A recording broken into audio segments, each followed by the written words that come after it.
everything working here? Hey, I have completely thrown away the whole upload a video every single day thing. Because frankly, it's just kind of ridiculous. You know, it's my birthday weekend. I'm celebrating with my family. I'm not going to throw that aside just so I can make sure y'all can have a video. Fuck you. Not really, no. But how about that song, though, huh? I want to put that into Chambers of the West, a book series. It will probably be one of the first ones I ever do. I would like Wicked and the Dark Dragon would probably be better, but it's one of those series I really want to make sure I get right, and so I'm just gonna wait until I'm really talented at writing, because if I'm not at that point yet, I might as well put it on the less priority series to work on. Why do you think I'm doing fan fictions first? No, but see, my laundry's done. You hear that?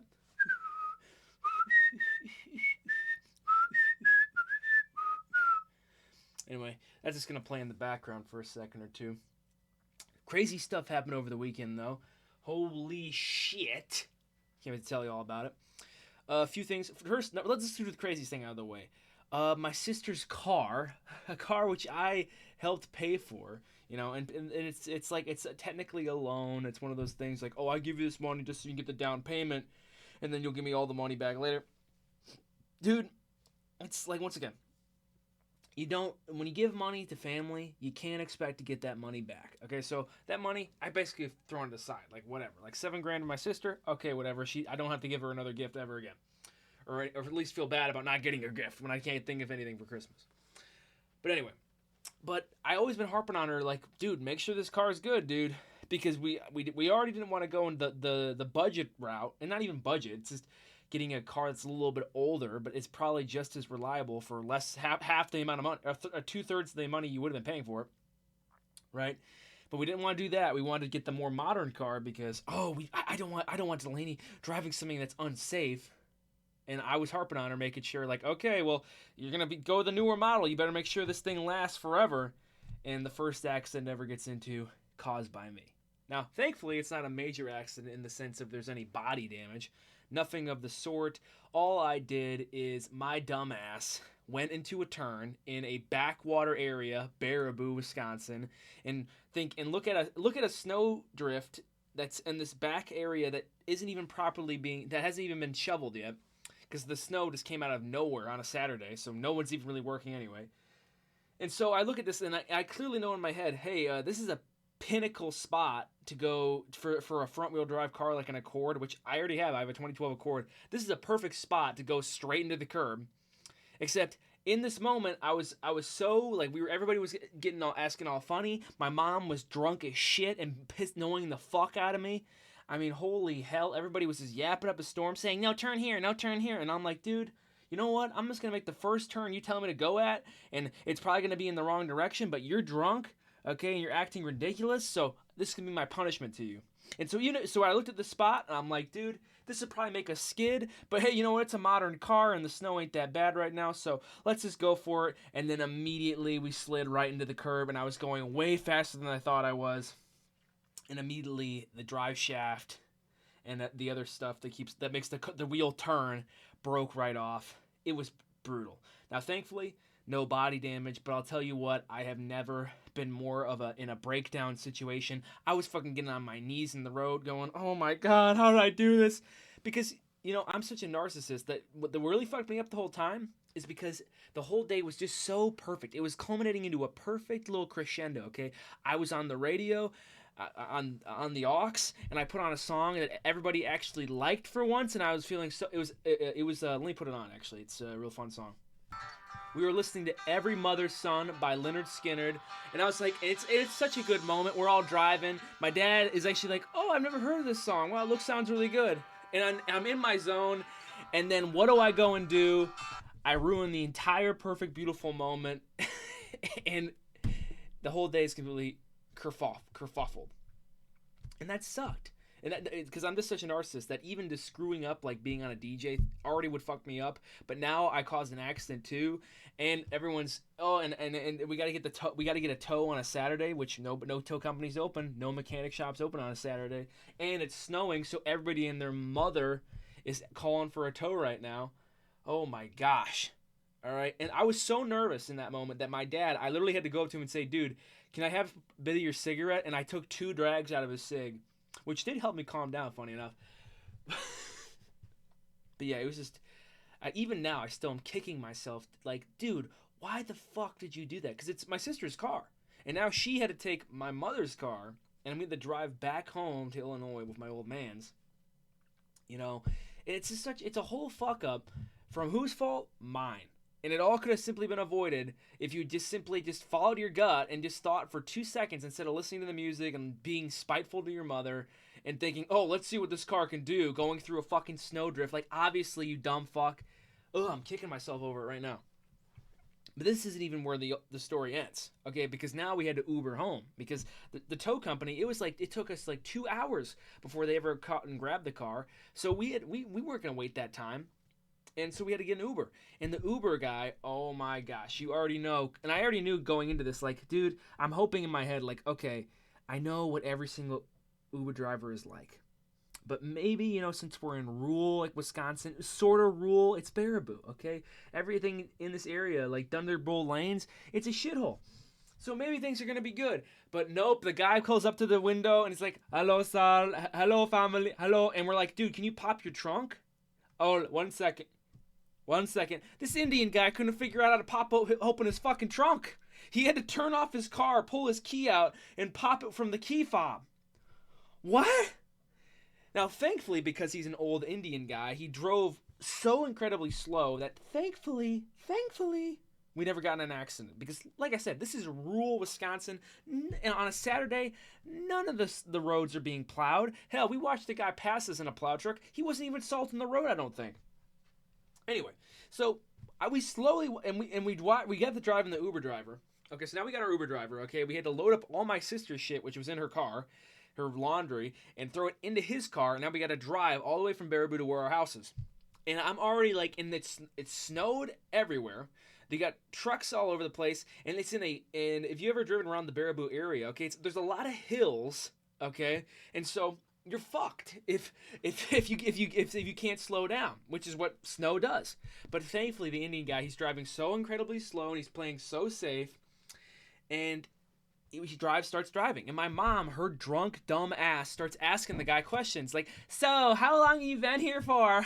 These are my 2 twins, we're selling their birthday, we're celebrating it, ha. I mean, I know this woman. If you knew her as I knew her in the day-to-day life, you would see her when she's hammered and think, this is a completely separate woman. My old man, who's known this lady for years, looks at her like, who in the hell is this bitch? And she's asking the guy fucking questions. I'm like, dude, and we're all telling her, stop fucking talking to the guy. He barely speaks English, which he admitted. Just let him focus on the road. And she couldn't remember that. She kept on talking to the fucker. Anyway, and so then the worst part about this is my whole time, my sister needs to piss. And she should have walked down the street right after the accident and went to the gas station to piss. But we didn't do that. We waited for the Uber. So now she's in the Uber needing to piss. And all of a sudden she starts crying. We're like, oh my gosh, she's pissing her pants right now. So I take my raincoat that I have on me, and I'm like trying to shove it under her legs so that she doesn't piss on this guy's seats. Because that's the last thing you fucking want after getting an accident, is I now have to be paying for biological damage to your Uber driver's car. But thankfully, she didn't piss herself. She was just trying to she was just crying from the whole stress of it. And also, I think she was on her period. And, then my mother, her dumb, drunk ass, now starts making her laugh. And we're telling her, stop fucking talking. You're making her laugh, which is going to make her piss. And she doesn't because she's fucking hammered and is a dumb broad. Keeps talking. Anyway, now we finally get to where our house is. Our house is right on the lake. And it basically, in order to get there, you have to go up a hill, okay, across a cornfield. And then you go down. And you got 2 different little pathways that go down a hill into 2 different areas.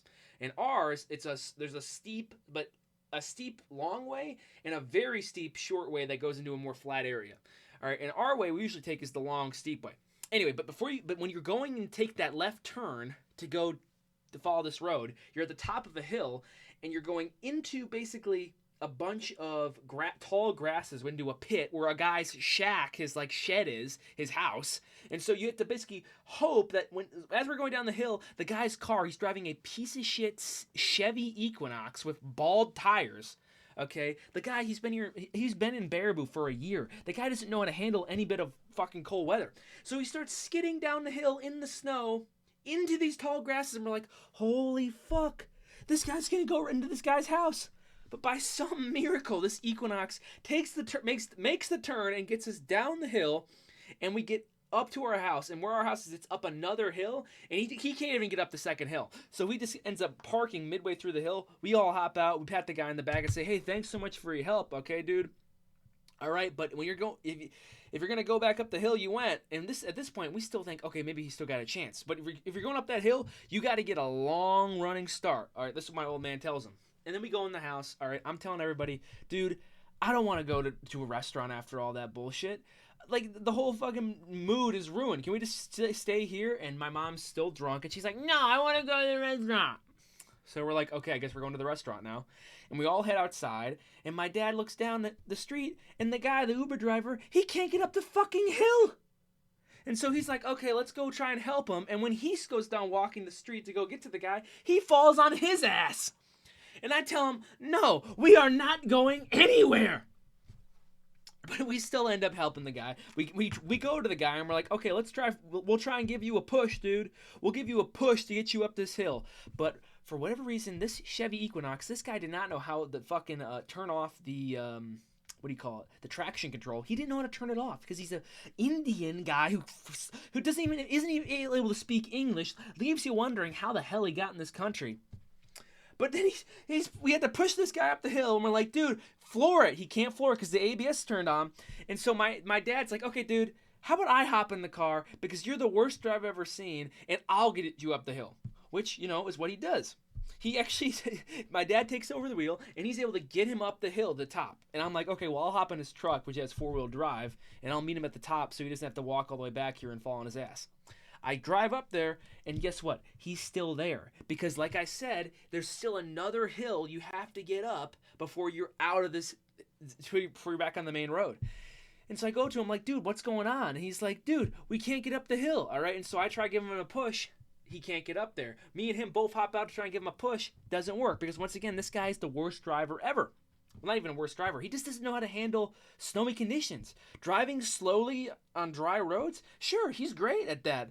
Barely speaking English? Great, yeah. Welcome him into the country, yeah. Anyway, but when it comes to handling this shit, we're like, dude, he can't get up the hill. So you know what my old man says? Okay, well, I got a skidder at home with a bucket, all right? We'll head back home. I'll power on the skidder, and I'll just plow the road. And that way, he can get up the hill at least. So we head back there. Guess what? Skidder won't turn on. Why? Because it's been left out in the snow for the whole winter. And he's like, dude, we just fired this thing up a day ago and it worked just fine. I'm like, dude, because nothing ever works when you actually need it to work. Go figure.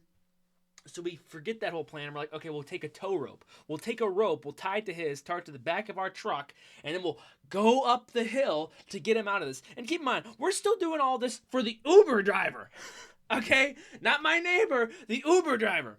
Because apparently this guy, he came to Wisconsin thinking, oh, I don't need four-wheel drive. A backwoods area, I don't need four-wheel drive. I need a shitty Chevy Equinox, which I don't even know how to pop the trunk on. Anyway, so we get up there, and he doesn't have anything to hook the rope onto in his front end. We look under there. There's nothing. You can't hook it onto shit. So we're basically like, we're boned. But then thankfully, our neighbor comes out, a guy named Dave, lovely guy, and he's like, so what's going on here, guys? He's like a young fella, older than me, but younger than my dad. And we're like explaining the situation about how we got into this whole situation because my dumbass hit a curb, and now this guy can't get up the hill. And so we're like, okay, well, I guess we're just going to have to push him. So all three of us, all right, my dad, me, and this guy, all get behind the Indian fella, and we're just pushing his car up the hill, and it's a slow roll. But we actually start making ground. We get to the part we got stuck out on the hill, and we actually are pushing. But this whole hill is coated in ice. So me, Dave, my old man, we are all slipping as we're pushing on the truck, and we have to get back up and try and find pockets of snow to push this thing. And we keep on pushing and pushing it. We're like, come on, just keep going. Then all of a sudden, we hear the engine go. We're like, what on earth is going on? We think he figured out what the ABS button is, or whatever something happened with the car, but it finally started to rev up. It wasn't bogging down anymore. It was actually revving up, and the engine wasn't getting killed. And so I just got a bunch of exhaust just blowing at my leg. And I'm like, just get up this fucking hill. And then finally, we get him up there. And you know how it is. When you get in a situation like that, you keep going. You don't want to get stuck. So we're all yelling at him, keep going, keep going. He gets to the crest of the hill, and I see him even I see his reverse lights come on for a second. I'm like, oh my God, what's this fucking idiot doing? But he steps out, and he just goes, thank you, friends. And we're like, yeah, thanks, man, bye. Yeah. And then, me and my old man, we walked home, and we told the drunk ex-wife, no, we're not going out to dinner. And that was that. And then we had a great night. We had a great night after that. But, dude, holy shit. What a whole thing to happen. And all because of my dumbass. That's what you got to remember. But, hey, I guess my old man tells me this is what getting old is all about, is you just make colossal bad fuck-ups. And, yeah. So, I don't think I want to talk about it. I mean, this is already a long-ass video. 16 minutes? Anyway. Oh, yeah. That's my big event that happened over this weekend. Tomorrow, I'll tell you about my review of the show I watched while in Wisconsin with Ethan Hunt, or Ethan Hawke. I don't know what his name is. Is it Ethan Hunt or Ethan Hawke? I think it's Ethan Hawke. Yeah, Ethan Hawke. Cool guy. I thought he was a loser like Matt Damon for a while, but then I saw him on Joe Rogan. I was like, oh no, he's actually a cool dude. Anyway, I'll tell you about his show, The Lowdown, and how I really liked it. But also, it's so obviously the standard Western propaganda you've been seeing here for most of the time. But anyway, that's for another time. Hope you enjoyed Danny's little bitching and moaning story.